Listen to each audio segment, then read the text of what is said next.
तेलंगाना, जहां सियासत की जमीन पर अब तक कांग्रेस और बीआरएस का दबदबा माना जाता था, वहां अब भगवा रंग ने ऐसी एंट्री मारी है कि विरोधियों के माथे पर पसीना साफ देखा जा सकता है। राज्य में कांग्रेस की सरकार है। मुख्यमंत्री खुलकर कहते हैं मुसलमान ही कांग्रेस और कांग्रेस ही मुसलमान। लेकिन इसी माहौल के बीच बीजेपी ने ऐसा दांव चला जिसने दक्षिण की राजनीति में हलचल मचा दी। करीमनगर नगर निगम के नतीजे बता रहे हैं कि बदलाव की आहट अब दस्तक बन चुकी है। तेलंगाना की करीमनगर नगर निगम की 66 डिवीजनों में हुए चुनाव में बीजेपी ने 30 सीटें जीतकर सबसे बड़ी पार्टी का तमगा हासिल कर लिया है।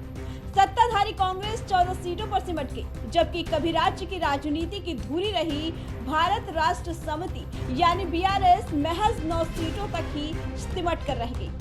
अब सवाल ये है कि 30 सीटें, लेकिन बहुमत का आंकड़ा 34। तो क्या खेल अधूरा है?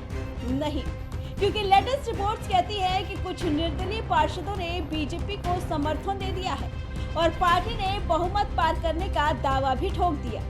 16 फरवरी 2026 को मेयर और डिप्टी मेयर का प्रत्यक्ष चुनाव होना है और सियासी गलियारों में चर्चा है कि मेयर की कुर्सी पर अब भगवा ही बैठ सकता है। सिर्फ करीमनगर ही नहीं, निजामाबाद नगर निगम में भी बीजेपी सबसे बड़ी पार्टी बनकर उभरी है, यानी तस्वीर साफ है।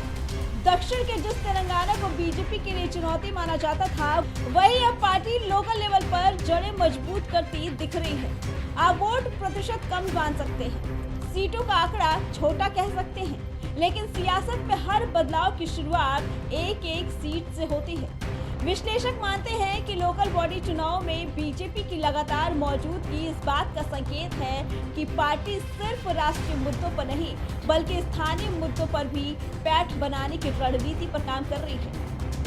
यूनिवर्सिटी लेवल पर एबीवीपी की जीत हो या नगर निगम में पार्षदों की संख्या, ये सब संकेत है कि संगठनात्मक ढांचा धीरे धीरे मजबूत हो रहा है। दक्षिण भारत में पहले से ही कर्नाटक में बीजेपी अपनी सरकार बना चुकी है और अब तेलंगाना में ये बढ़त आने वाले विधानसभा समीकरणों को भी प्रभावित कर सकती है। लेकिन इन चुनाव में सिर्फ राजनीतिक आंकड़े ही चर्चा में नहीं रहे, कुछ दिलचस्प किस्से भी सामने आए। एक उम्मीदवार ने नामांकन दाखिल किया, चुनाव मैदान में उतरे और वोट के बदले रेवड़ियां बांटने की कोशिश की। स्थानीय प्रशासन ने कार्रवाई की और ये मामला अब सियासी बहस का मुद्दा बन गया है, यानी मुकाबला सिर्फ विचारधारा का नहीं बल्कि तरीकों का भी है। करीमनगर और निजामाबाद के नतीजे ये बताते हैं कि तेलंगाना की राजनीति अब 2 ध्रुवों से आगे बढ़ रही है। कांग्रेस सत्ता में है, बीआरएस अपनी जमीन बचाने की जद्दोजहद में है, लेकिन बीजेपी ने स्थानीय स्तर पर जो सेंध लगाई है वो आने वाले समय में बड़े राजनीतिक बदलाव का संकेत हो सकती है। सवाल यही है, क्या ये सिर्फ नगर निगम तक सीमित रहेगा? फिर 2028 के विधानसभा चुनाव में भी इसकी गूंज सुनाई देगी। फिलहाल इतना तय है, तेलंगाना की सियासत में अब मुकाबला त्रिकोणीय है और भगवा ने ये जता दिया कि अब वो सिर्फ दर्शक नहीं बल्कि दावेदार है। तेलंगाना में बीजेपी की ये जीत सिर्फ 30 सीटों की कहानी नहीं, ये उस बदलाव की शुरुआत है जो शायद दक्षिण की राजनीति का समीकरण बदल दे।